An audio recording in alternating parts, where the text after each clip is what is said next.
Que tal? Tudo bem? Bem-vindos uma vez mais ao nosso programa Falamos Portugués. En el programa de hoy iremos a Sintra con nuestros amigos y daremos un paseo por una de las villas más exuberantes de Portugal.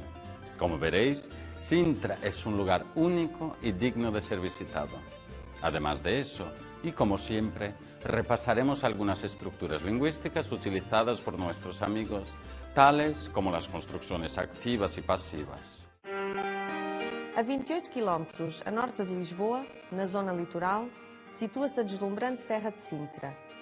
Ergue-se a cerca de 528 metros de altitude e serpenteia por uma extensão de 10 km na direção noroeste-sudoeste até atingir o Oceano Atlântico.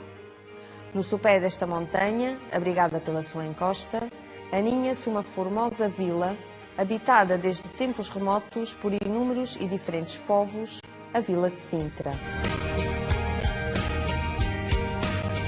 Em Sintra, o homem e a natureza, associados no fluido histórico, criaram um cenário de extrema beleza e raridade único no mundo. Distintas épocas históricas deixaram aqui os seus testemunhos bem vivos. De visita a Sintra, os nossos amigos Ana e João, acompanhados pelo António, vão empreender uma interessante viagem ao passado. Venham daí com eles conhecer um pouco de Sintra.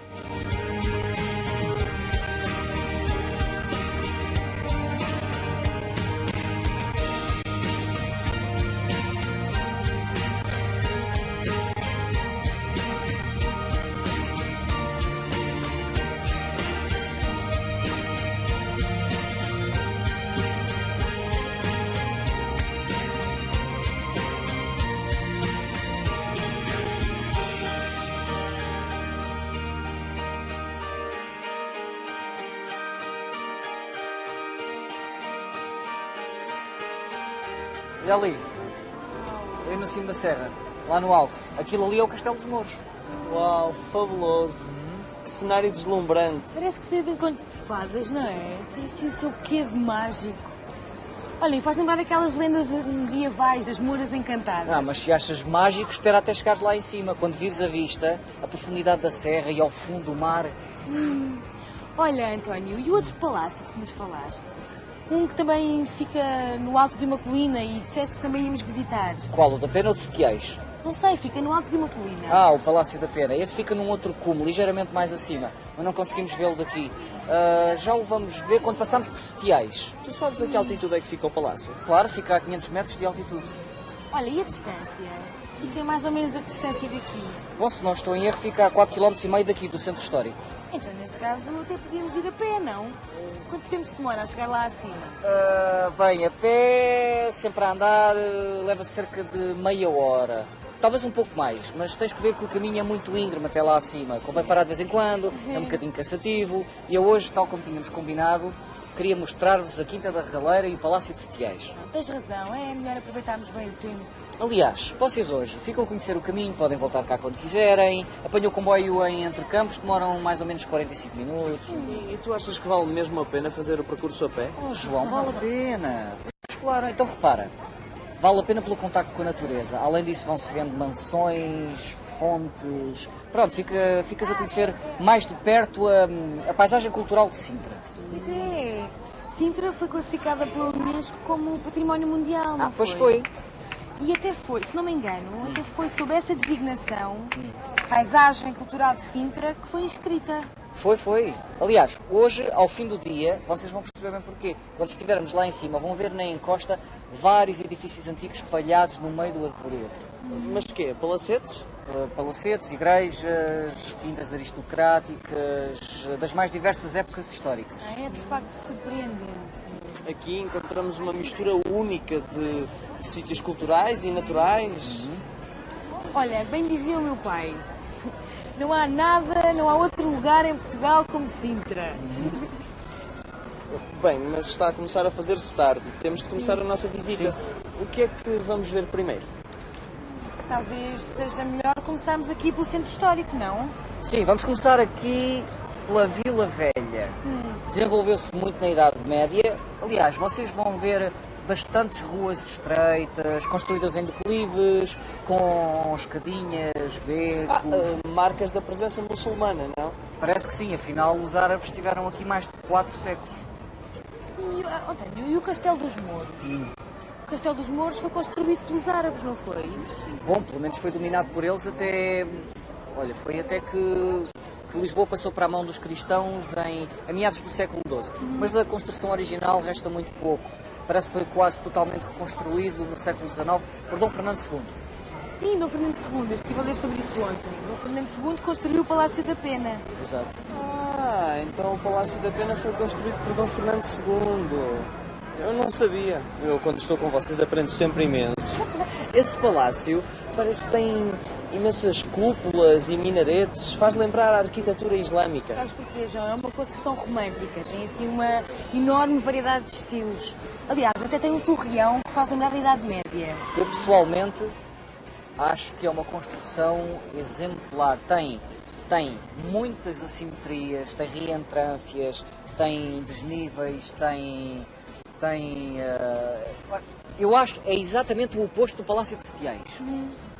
Mas faz sentido, porque Setiais e a Pena foram construídos em épocas diferentes, não foi? Pois é, de facto, em Sintra construíram-se imensos palácios no século XIX, mas Setiais foi construído no período pombalino. Tem uma arquitetura simétrica, muito equilibrada, muito elegante, até tem um arco do triunfo onde pode ver-se o Palácio da Pena. Parece que foi emoldurado.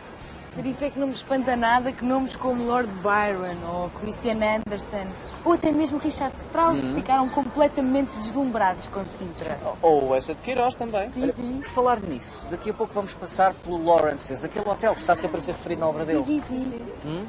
Olha, então vamos andando. Vamos? Vamos lá. Começar aqui por serviço.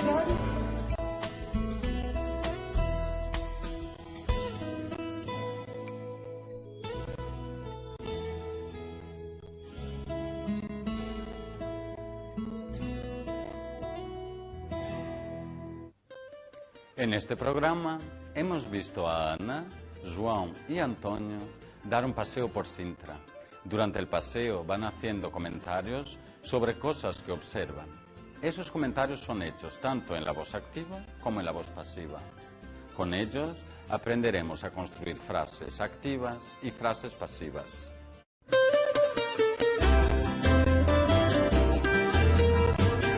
Cuando Ana y João hablan del Palacio da Pena y de su construcción por Don Fernando II, los dos lo hacen de manera diferente, recurriendo a estructuras diferentes, pero con contenidos muy similares.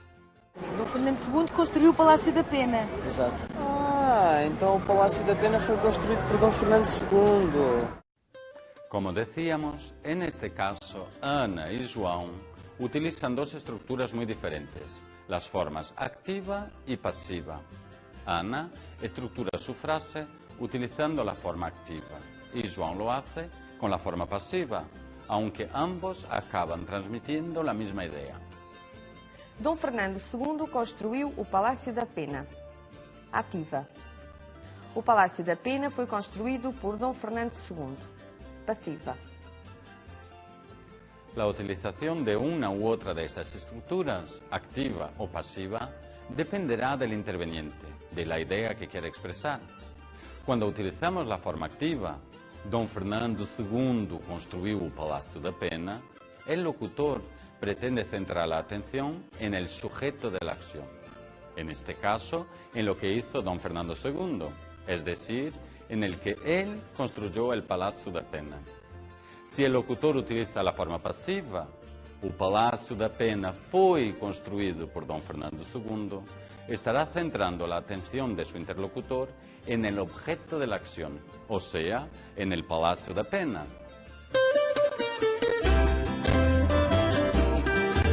Para poder entender mejor las transformaciones que sufre una frase de la voz activa a la voz pasiva, veamos primero una construcción activa. Dom Fernando II, sujeito, construiu o Palácio da Pena. Complemento direto. Como vemos, en una construcción activa contamos con un sujeto, un verbo y un complemento. El sujeto, en este caso, don Fernando II, es el que construyó el palacio. Con esta estructura, buscando el sujeto, podemos preguntar, ¿quién construyó el Palacio da Pena? Cuando preguntamos, ¿qué construyó don Fernando II?, llegaremos a la respuesta o Palácio da Pena, que es, en este caso, el complemento directo del verbo construir. El verbo construir, en este caso, está en la forma activa.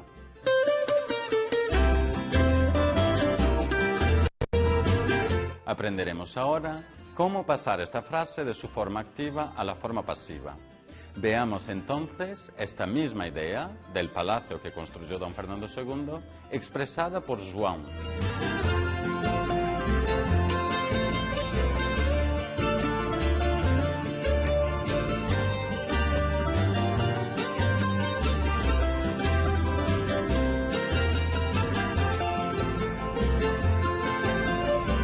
Observemos lo que ocurre con el verbo cuando hacemos esta transformación.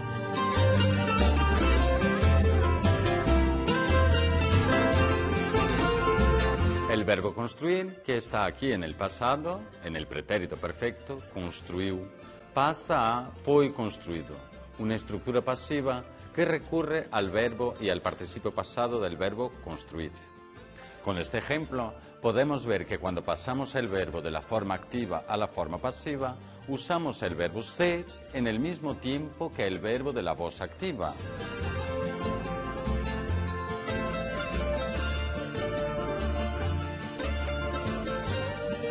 En este caso, el pretérito perfecto de construir, construiu, pasa al verbo ser, foi. Luego pasamos el verbo principal, construir, al participio pasado, construido. Así, tenemos construiu en la forma activa y foi construido en la forma pasiva. Cuando utilizamos la forma pasiva, hay que tener en cuenta que debemos hacer la concordancia del sujeto con el verbo. Estes dois palácios foram construídos em diferentes épocas. En este ejemplo, la frase también está en la forma pasiva y su sujeto, estos dois palacios, está en el plural, por lo que el verbo ser y el participio pasado deberán hacer concordancia en género y en número, es decir, aquí, masculino y plural, fueron construidos. En el caso del portugués existe, para ciertos verbos, dos participios pasados diferentes. Pagar, pago, pagado.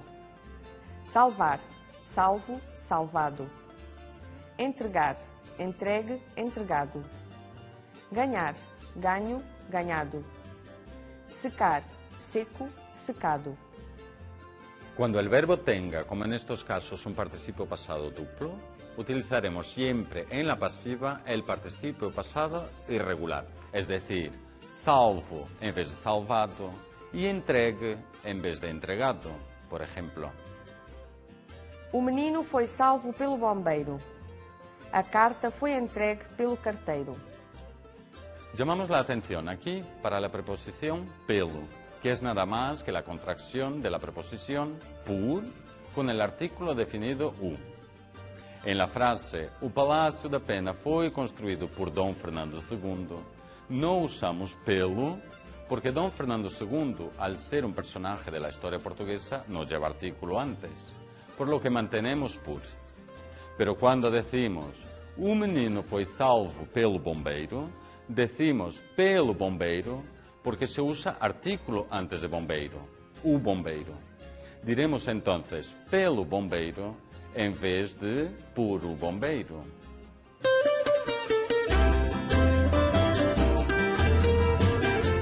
En portugués, los verbos reflexivos o impersonales llevan el pronombre se junto al verbo unidos por un guión, como podría ser el verbo impersonal construirse.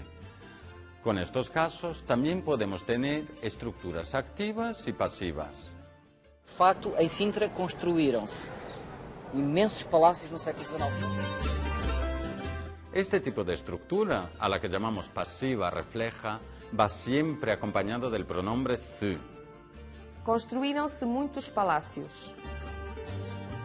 Sin querer complicar mucho, Diremos que en estos casos el verbo deberá siempre concordar con el sujeto, que en este ejemplo es muitos palacios. De ahí el uso del verbo en el plural construíronse. En este tipo de construcción no sabemos quién es el complemento agente de la pasiva, porque no podemos contestar a la pregunta ¿quién construyó estos palacios? Por eso utilizamos el pronombre se como forma impersonal. Bueno, en este programa pudimos ver un poco del funcionamiento de las construcciones activa y pasiva. Dejaremos aquí nuestra reflexión gramatical y seguiremos con nuestro paseo por Sintra.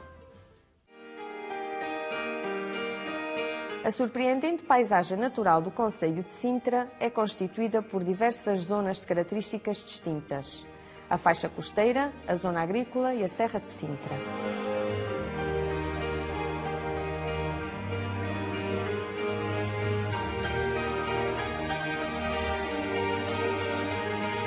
De desenho extremamente recortado, a faixa costeira apresenta altas escarpas e acentuadas falésias.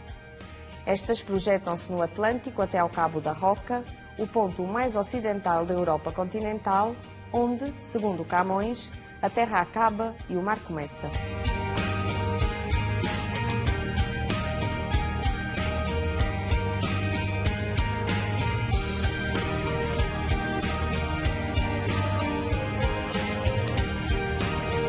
A norte do Cabo da Roca, em frente das arribas rochosas, surgem línguas de fina areia, formando maravilhosas baías e praias muito procuradas no verão. As Azenhas do Mar, a Praia das Maçãs, a Praia Grande, são alguns dos exemplos destas praias. Os mares que banham as costas de Sintra são bastante favoráveis à prática de desportos náuticos como surf e bodyboard. No suave relevo dos férteis terrenos agrícolas, desenvolveram-se pequenas aldeias e vilas como Colares, Almoçasmo, Mocifal, que emprestam um pitoresco muito próprio à região.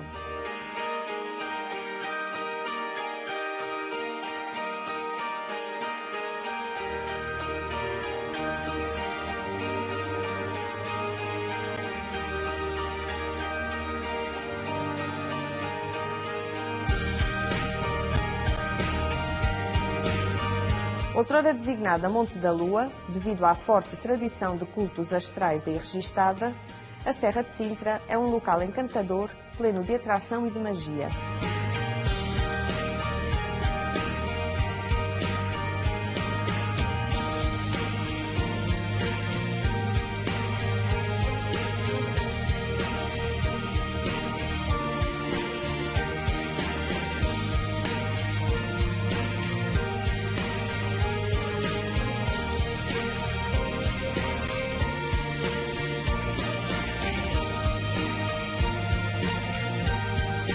Nela destacam-se dois tipos de paisagem: o Grande Jardim, denso mato de frondoso e verdejante arvoredo, e a Serra Brava, área de matas e clareiras de pequenos arbustos.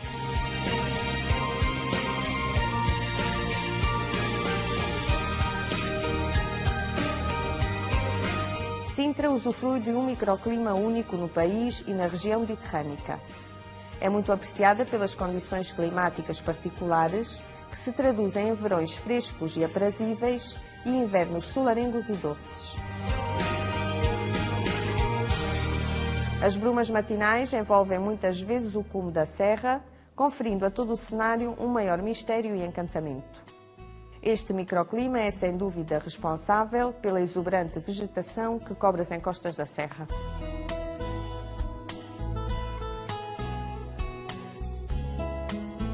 Ao longo dos tempos, a corte e a nobreza foram procurando Sintra como local de descanso e de lazer. Num enquadramento natural grandioso e soberbo, foram construindo na vila e na vertente norte da serrania os seus majestosos palacetes e quintas de estilos artísticos marcados.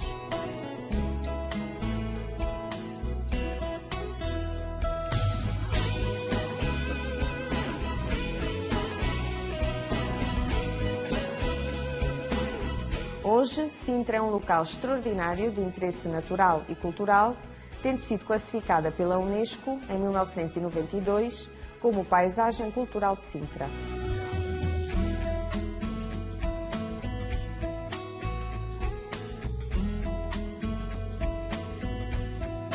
Em Sintra são visíveis marcas das diversas etapas da história do homem e do próprio planeta. O Castelo dos Mouros, edificado num dos cumes rochosos da Serra, provavelmente no século VIII, é um testemunho da presença muçulmana.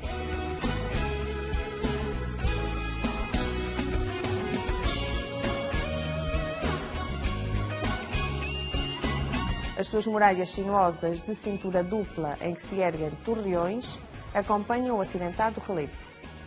Em 1147, com a conquista de Lisboa e de Santarém por Dom Afonso Henriques, o castelo passa definitivamente para a mão dos cristãos. Ao longo dos séculos, por ocasiões diversas, sofreu intervenções e obras de reedificação.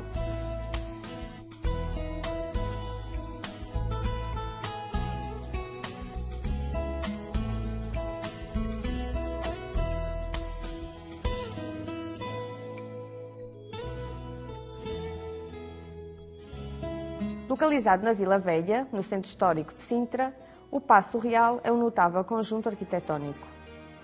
Foi mandado construir no século XV por Dom João I, a partir de um corpo central aí existente. Obedecendo às irregularidades do terreno, foram sendo acrescentadas outras partes ao longo de diversos períodos históricos, sendo de destacar a intervenção de Dom Manuel I. No edifício elevam-se duas enormes chaminés cônicas, verdadeiro ex-libris da vila. Do conjunto desprende-se uma imagem de exotismo e de franca assimetria que não compromete a harmonia geral. A sensibilidade estética romântica encontra na mítica paisagem sintrense o pano de fundo perfeito. O Palácio da Pena, mandado erigir por Dom Fernando II no sítio onde se erguia o antigo convento, é um expoente arquitetónico máximo do romantismo em Portugal. De cunho revivalista, demonstra o gosto pelo exótico e pelo orientalizante.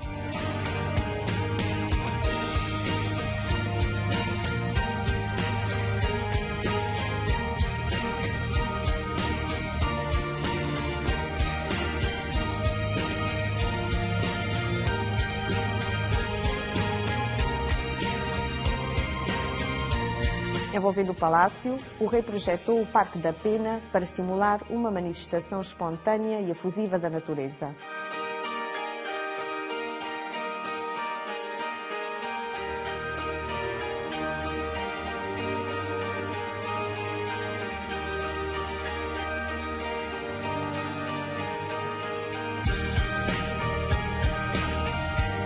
A Quinta da Regaleira é uma clara evocação do passado áureo dos descobrimentos portugueses.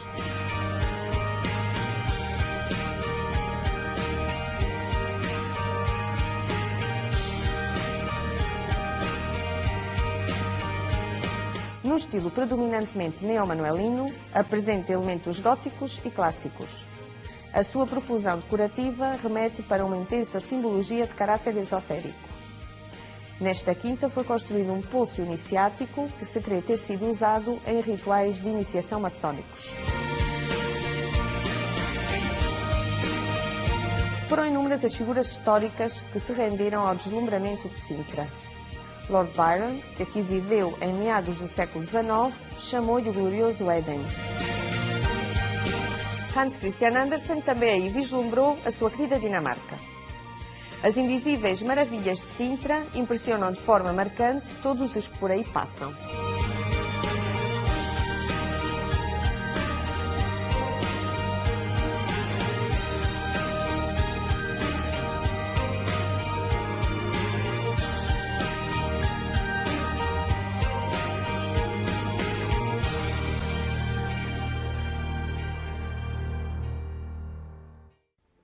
Después de esta presentación sobre Sintra, seguro que os habéis quedado con ganas de hacerle una visita. Por eso, si os animáis, no os perdáis, allí en el casco antiguo, una de las pastelerías más famosas de Portugal, a Periquita. Allí tenéis que probar tanto os traveseiros, un dulce en hojaldre relleno de crema, como as queijadas, tradicional pastel hecho con queso. Con esta pequena indicación os dejo. Obrigado, amigos, e até o próximo programa.